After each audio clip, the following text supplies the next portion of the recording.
Olá, sejam muito bem-vindos ao nosso curso chamado de A Bíblia, Como Chegou até Nós.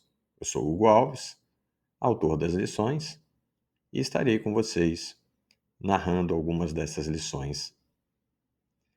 Vamos começar sobre os objetivos da primeira lição. A primeira lição, ela tem como título Explorando a Bíblia, Introdução à Bibliologia. Os objetivos de aprendizagem serão compreender a definição e a importância da bibliologia, identificar os principais temas e propósitos da Bíblia e explorar como a Bíblia foi preservada e transmitida ao longo da história. A Bíblia, ela é um livro sobrenatural e só pode ser entendida com auxílio sobrenatural. Essa é uma frase do célebre pregador e teólogo Tozer. Ele quer dizer com isso que a Bíblia, ela não é uma obra comum, ela é uma obra extraordinária, por isso sobrenatural. Ou seja, nós, para que a entendamos de uma maneira completa, precisamos do auxílio de Deus, do autor. Embora a Bíblia seja muito antiga, o seu autor não é antigo, nem novo. Ele simplesmente é, ou seja, sempre existiu, sempre existirá. Então, Deus tem o poder de nos fazer conectar com a sua mensagem e ela causar transformação em nossa vida, que é o seu grande propósito.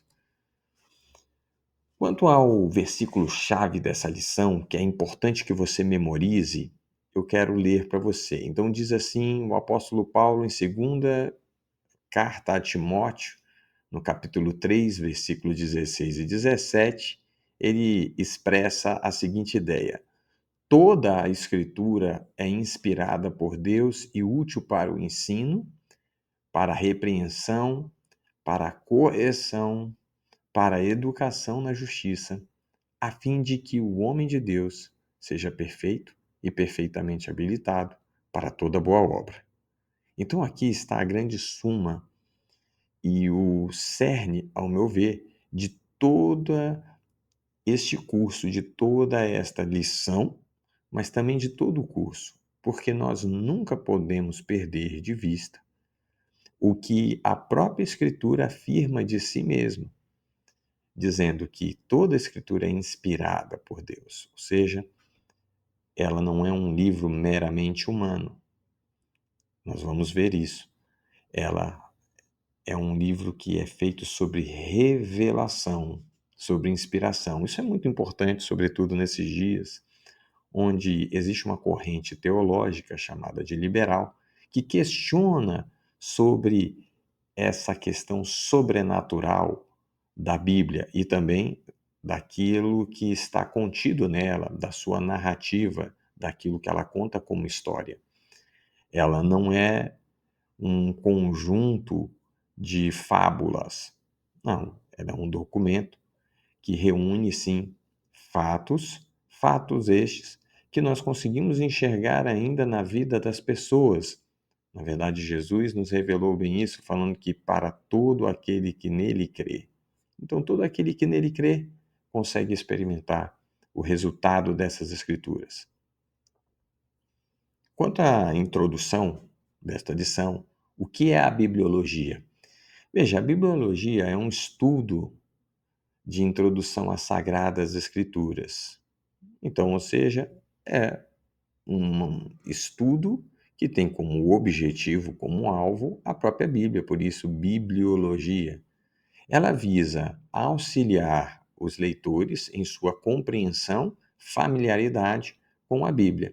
Ou seja, é imprescindível que todo cristão, se assim for possível, ele passe por uma familiarização, por assim dizer, com as escrituras sagradas. É muito comum no nosso dia a dia nós observarmos no âmbito da igreja, no seio da igreja, no dia a dia da igreja, pessoas falarem que não conseguem compreender nada das escrituras.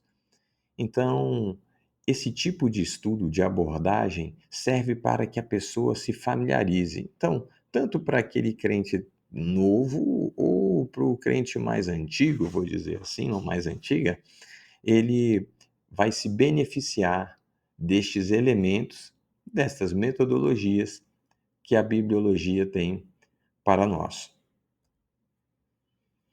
A Bíblia é uma obra singular, sendo divino-humana, afinal de contas, Deus inspirou, é o autor, fonte da inspiração, a ideia dele. Mas ele usa as pessoas, usou as pessoas, usou desses signos, significados, que são as palavras, tá? As palavras contêm um significado, signo nesse sentido, e essas palavras foram expressas por homens, e homens com as suas diversas características. Então, nós conseguimos notar que a Bíblia ela é divina humana em sua origem. Ela tem uma mensagem divina transmitida por canais humanos, ou seja, as palavras, elas eternizam, entre aspas, essa mensagem e, obviamente, ela chega até os nossos sentidos. E ao chegar aos nossos sentidos, elas ganham significado, produzem efeitos naquele que está ouvindo. Alguns rejeitarão, como nós vamos ver o apóstolo Paulo no seu discurso no Areópago, defendendo o Deus desconhecido para aqueles, povo, né, grego em Atenas, e mas defendendo sim por meio das palavras, dos sentidos, da oralidade e também da defesa, que no caso ele estava ali presente, então as pessoas podiam vê-lo, então, ou seja, elas conseguiam sentir a mensagem sendo transmitida. Mas, além disso, a mensagem, quando adentra as pessoas, então faz as suas conexões com o nosso cérebro, elas vão produzindo efeitos também em nós. E nós sentimos isso. Por isso, não julgue errado quando alguém falar, poxa, estou sentindo Deus nesse ambiente, ou estou sentindo Deus falar comigo nesta pregação, ou nesta mensagem, ou na leitura bíblica. Porque, de fato, Deus usa os canais humanos para falar conosco. Aqui eu ainda quero destacar nessa leitura que, assim como Cristo, a palavra viva foi divino-humana. Ou seja, nós conseguimos notar que existe uma revelação nas Escrituras, por exemplo, nesse texto de primeiro Evangelho, né? Evangelho de João, capítulo 1, é um texto célebre da Bíblia, porque diz que no princípio era o Verbo, no caso, a palavra. Que palavra é essa?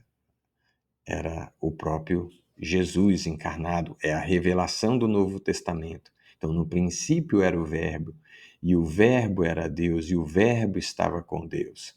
Então, nós notamos que Jesus, ele é a personificação da mensagem de Deus, ou seja, ele, na sua eterna vontade, junto com o conselho trino, ou seja, do Pai, do Filho e do Espírito, resolveu assumir a forma de servo, conforme o apóstolo Paulo vai nos revelar, e aquilo que era a mensagem de Deus se personificou e atuou entre as pessoas.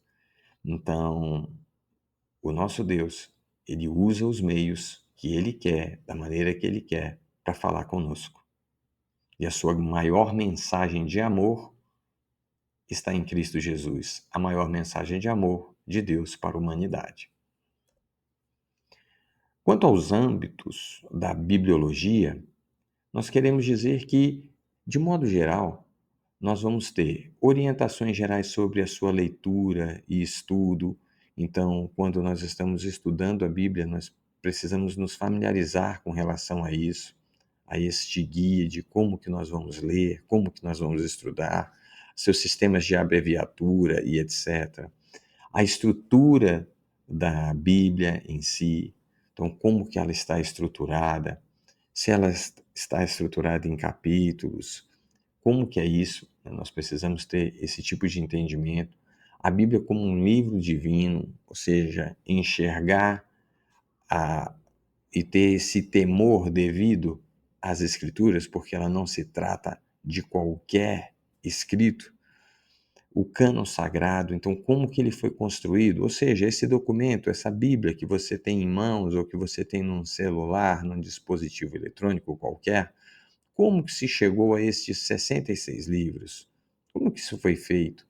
Né? Isso é âmbito da bibliologia, estudar o cânon, né? Como que ele foi construído. É bem interessante, nós vamos ver isso ao longo do nosso curso. A preservação e a tradução dos textos bíblicos, nós veremos isso também.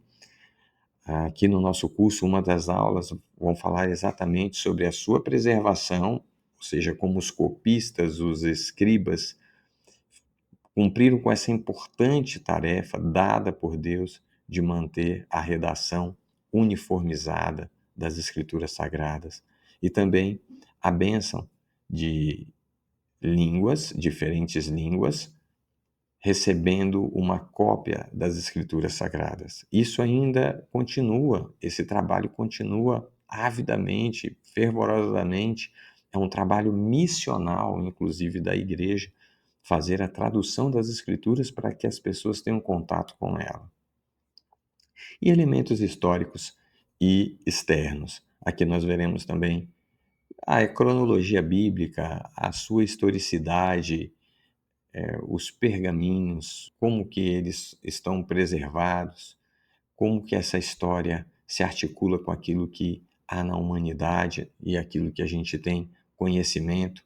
Também o uso de documentos externos às próprias escrituras, porque, por exemplo, existem historiadores que vão narrar objetos, fatos que ocorreram nas escrituras sagradas ou que estavam ocorrendo concomitantemente em outras nações, entende? Por exemplo, existem historiadores romanos que vão relatar aquilo que estava acontecendo na época que era o Atos dos Apóstolos, porque os historiadores, eles faziam parte ali do arcabouço, vamos dizer assim, do Estado, para que fizessem os relatos. Já era importante, encarado como importante na época.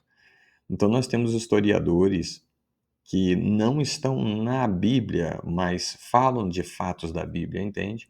Por exemplo, a história do povo hebreu, descrita ou narrada, registrada por Flávio Joséfo, trazem aspectos muito interessantes, importantes.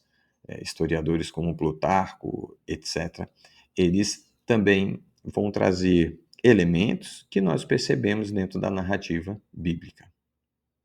Agora, quanto à necessidade das Escrituras, nós sabemos que desde a criação, conforme nos revela, por exemplo, o Salmo 119, em Romanos, Deus manifesta a sua revelação até o homem.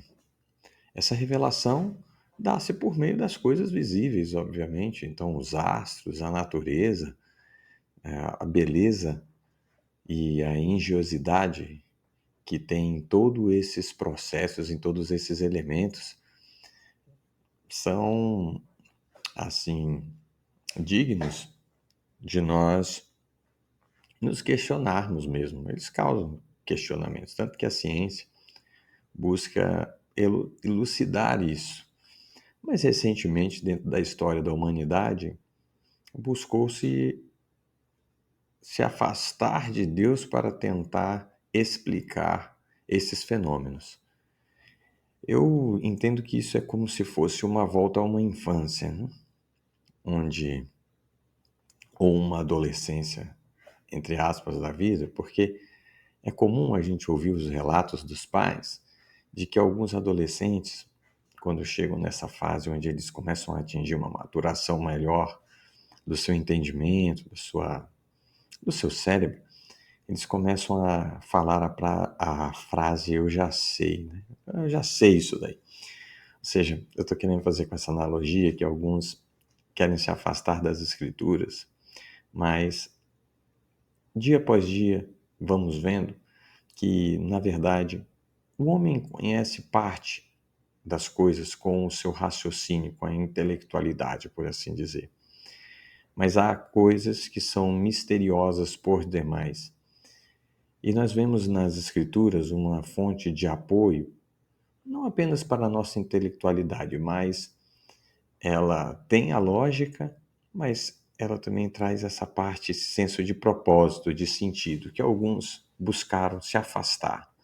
O que eu quero dizer é que as Escrituras, elas têm sim a sua necessidade, porque vão mostrar, e a gente vai ver isso ao se relacionar com as pessoas, que o homem, ele na sua essência, ele é mau, egoísta, ele olha para si, esquece dos outros, cobiça, ou seja, todos esses elementos que são condenáveis, e nas mais diversas culturas, quando a gente lê nas escrituras que o homem tem nessa essência e que ela dá uma explicação dizendo que isso foi em função da queda e que todo o gênero humano é corrompido, então nós conseguimos enxergar que a necessidade das escrituras, porque Deus não apenas vai nos mostrar que, ok, nossa natureza é assim, a nossa natureza, ela tem esses elementos pecaminosos que nos afastam de Deus, que fazem com que nós tenhamos uma iniquidade, enfim, que nós pratiquemos coisas ruins, más, tristeza, o mal que eu não quero fazer, isso eu faço, conforme diz o apóstolo Paulo. A necessidade das Escrituras está também em que revela um Deus amoroso que vai resgatar o homem, redimi-lo dos seus pecados. Então a palavra de Deus, ela é necessária porque ela traz esta revelação. Em relação a por que estudar e a importância de estudar a Bíblia, as Escrituras, eu quero mostrar aí para vocês pelo menos 4 elementos. Então, o primeiro deles, né, do porquê estudar a Bíblia. Nós notamos, em primeiro lugar, que ela é um manual do cristão para a vida e para o serviço a Deus. Então, a gente passa a ter conhecimento de que a palavra é uma bússola, ela tem efeito orientador, exatamente porque ela traz essa revelação. Nós vemos isso nos Salmos, nos Provérbios, vemos orientações de Deus, vemos nos Evangelhos, nas cartas de Paulo, etc. As Escrituras têm esse caráter orientativo, ou, se você quiser, a figura do manual. Se eu não conhecê-la, ou não buscar conhecê-la, eu vou ter sempre dúvidas em relação a como fazer determinada coisa na vida.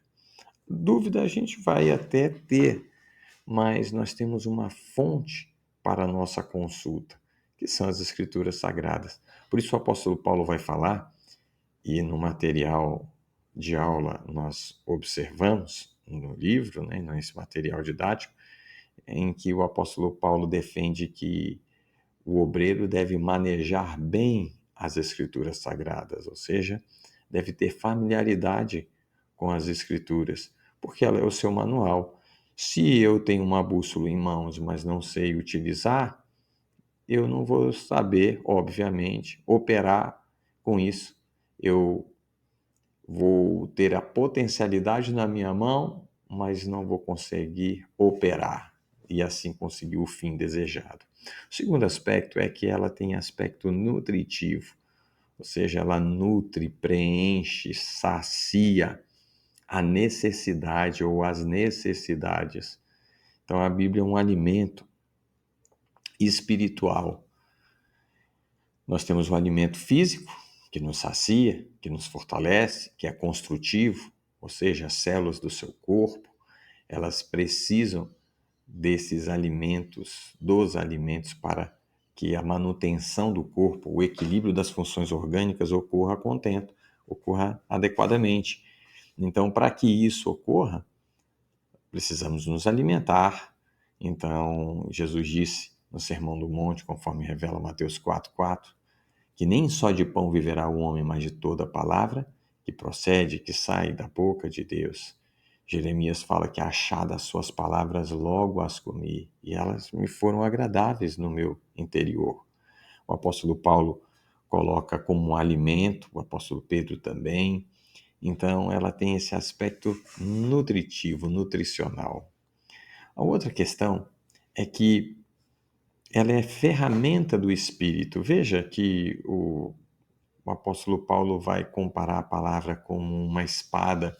Depois o autor, os Hebreus, no capítulo número 4, vai compará-la ainda como esse instrumento, uma espada que é capaz de dividir, cortar, ou seja, ela é capaz de dividir em partes para observar melhor o fenômeno. É um fenômeno, por exemplo, de uma ciência morfológica que estuda o corpo humano, chamada de anatomia, cuja função é essa: observar, estudar o corpo humano. Para isso, se utiliza de cortes, de secções. A palavra ela tem esse poder de ferramenta para construir, para destruir processos que vão ser ruins para a nossa vida, desamarrar nós, sofismas, ou seja, coisas, sutilezas da linguagem, etc. Então ela é ferramenta, a ferramenta do Espírito para ensinar e transformar a vida do homem. Eu ainda destaco um quarto ponto que enriquece espiritualmente. Sem dúvida nenhuma, né? Tiago, no capítulo 1, vai nos mostrar isso, que para nós recebermos essa riqueza, número 1, a gente tem que ser operoso praticante, a gente tem que ir trabalhar para esse lado, né? Então ela enriquece, ela tem um tesouro guardado, então ela transforma uma vida que estava inadequada para uma vida agora sim, uma vida pura, reta, por conta do lavar regenerador das Escrituras, conforme o apóstolo Paulo vai falar em Tito, por exemplo. Então nós observamos isso.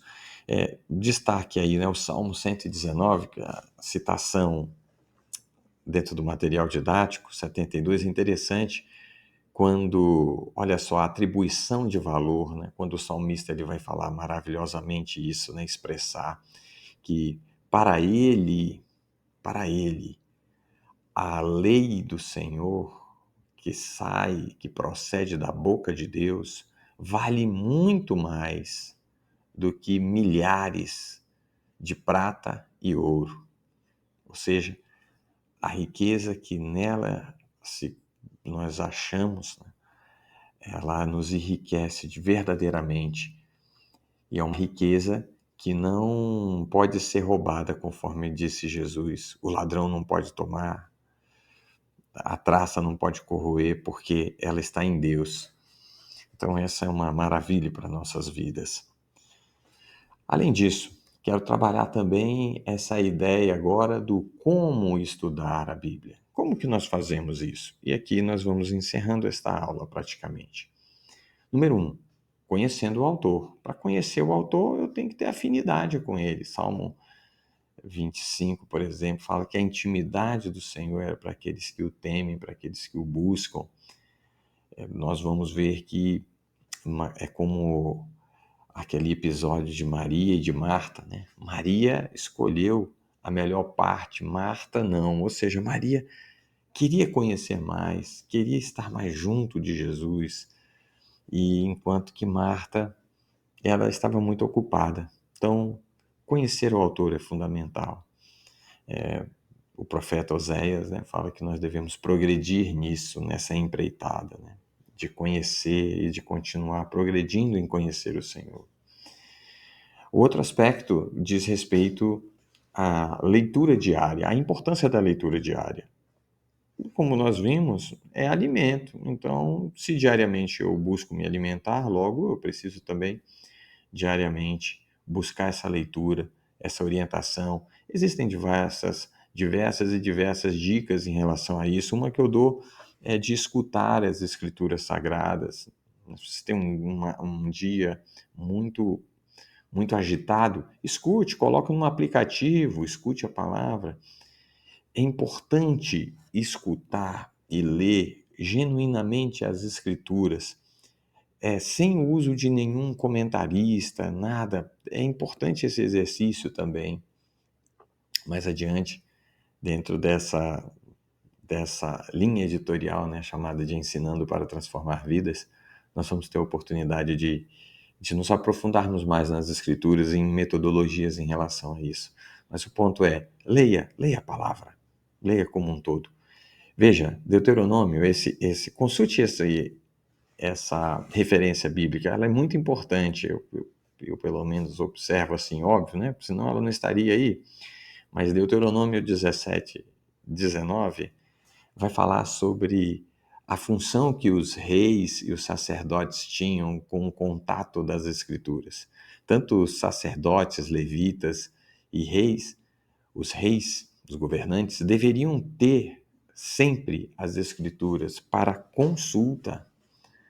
Por isso a necessidade da leitura diária. Imagina um advogado que tem o código na sua mão e aí o cliente vem com uma demanda, embora ele tenha o código na mão, se ele nunca leu, se ele não observou os vários artigos daquela lei, ele não vai saber nem por onde começar e consultar. Então, a importância de se fazer isso dioturnamente, diariamente. Terceiro aspecto, a atitude correta. Não basta apenas ler, você tem que abrir seu coração. O texto de Tiago 1:21, por exemplo, que é uma referência, ele vai mostrar que nós devemos nos despojar, ou seja, nós devemos nos esvaziar, por assim dizer, devemos nos desarmar, tirar algumas coisas, algumas barreiras, as escamas dos nossos olhos, para a gente enxergar nitidamente, ou, neste caso, para a gente receber aquilo que é de Deus. Então, nós precisamos disso. Para receber, a gente precisa se despojar de várias dessas amarras. E essa atitude correta em relação à palavra de Deus é dizer: Deus, eu preciso receber, eu preciso ouvir da tua voz, eu preciso aprender, porque o Senhor é manso e humilde de coração. Eu preciso aprender com o Senhor. Eu preciso aprender a ser homem, eu preciso aprender a ser mulher, ser filho, ser empregado, ser patrão, etc. Nós precisamos muito de Deus e o Espírito está aí para nos ensinar para transformar nossas vidas. O quarto aspecto é com o quê? Com oração, com meditação. Oração é uma arma espiritual maravilhosa, nos conecta a Deus. É o que Daniel quis ser condenado, né? Deixou-se ser visualizado, porque ele queria prestar o culto a Deus, não era para que os homens vissem, é porque simplesmente o culto que ele fazia no exílio não era mais os sacrifícios, veja, com animais, não era essa questão ritualística. O seu sacrifício agora é um sacrifício de louvor, adoração, uma oração que ele fazia a Deus, para que o Senhor lembrasse da sua promessa, por boca, por exemplo, de Jeremias e de outros profetas, de que, de fato, nós, né, então, por exemplo, o povo de Judá mereceu o seu castigo, mas Deus também prometera a misericórdia. Então ele estava orando nesse sentido e governando e não murmurando, continuando a sua vida. Então, com oração e meditação, lembrando das Escrituras, guardando no coração, falando, ruminando, eu costumo dizer essa frase: nós temos que não apenas ingerir as Escrituras, mas nós devemos também digerir as Escrituras. O processo de digestão tem como proposta, no nosso corpo, por exemplo, quebrar o alimento em fragmentos muito pequenos, de modo que ele fique biodisponível, ou seja, ele possa ser absorvido e aí virar matéria, virar isso aqui, ó, virar pele, virar cabelo, embora eu não tenha, mas, mas é isso para a construção do sujeito. E por fim, leitura completa, óbvio. Ler as escrituras como um todo é importante porque é maravilhosa a sua estrutura narrativa. Nós vamos ver que Jesus ele vai estar presente ao longo de toda a narrativa bíblica. Nós vamos ver os grandes eixos estruturantes das Escrituras, na afirmação de que Deus é o Criador. Isso é um eixo estruturante nas Escrituras, perpassa os livros. Nós vamos ver a queda do homem e as consequências dessa queda em vários e vários personagens. E quando a gente olha as pessoas hoje, nós vemos aquilo que está revelado lá nas Escrituras, nós vamos ver nos homens hoje, ainda permanecendo na humanidade, ou seja, atestando a sua veracidade. Veremos sobre a resposta de Deus para resgatar, né, o plano da redenção revelado, então, na pessoa de Cristo Jesus, e ele restaurando, resgatando o homem. O nosso Deus não deixou o homem à deriva, não, ele foi em resgate, ele veio para resgatar tudo o que se havia perdido. Isso é maravilhoso. Então, nas Escrituras, há o plano do resgate. E, por fim, também a restauração da ordem natural ou da ordem das coisas, ou seja, original das coisas, daquilo que é o plano perfeito de Deus. Ou seja, Deus não vai deixar com que para a eternidade ocorra o caos que nós estamos vendo hoje no mundo e que a humanidade experimentou a partir do momento em que chegou o pecado. Então, a humanidade desde então encontra-se caótica, foi piorando e hoje está do jeito que está. Em vários episódios da história há momentos de muita dor, aperto, etc. Então, Deus não vai deixar isso assim. A história das Escrituras mostra sobre a redenção completa do ser e de tudo aquilo que foi criado. Então, a escatologia, o estudo das últimas coisas e também da revelação das coisas que há de vir. E os mistérios que Deus não quis nos revelar simplesmente vai fazer com que nós experimentemos. Então, a leitura das Escrituras completa, ela nos dá esse tipo de percepção. Então, irmãos, diante disso tudo, vamos chegar ao final dessa matéria, dessa aula, dizendo que, em conclusão, por tudo isso, a Bíblia é a revelação de Deus à humanidade e contém tudo o que precisamos saber sobre a redenção, a conduta cristã, como fazer. E felicidade. Ou seja, nós buscamos essa alegria, essa dita felicidade eterna. As Escrituras é fonte de propósito e ela é fonte enriquecedora para nos transformar. Que Deus te abençoe. Até a próxima aula.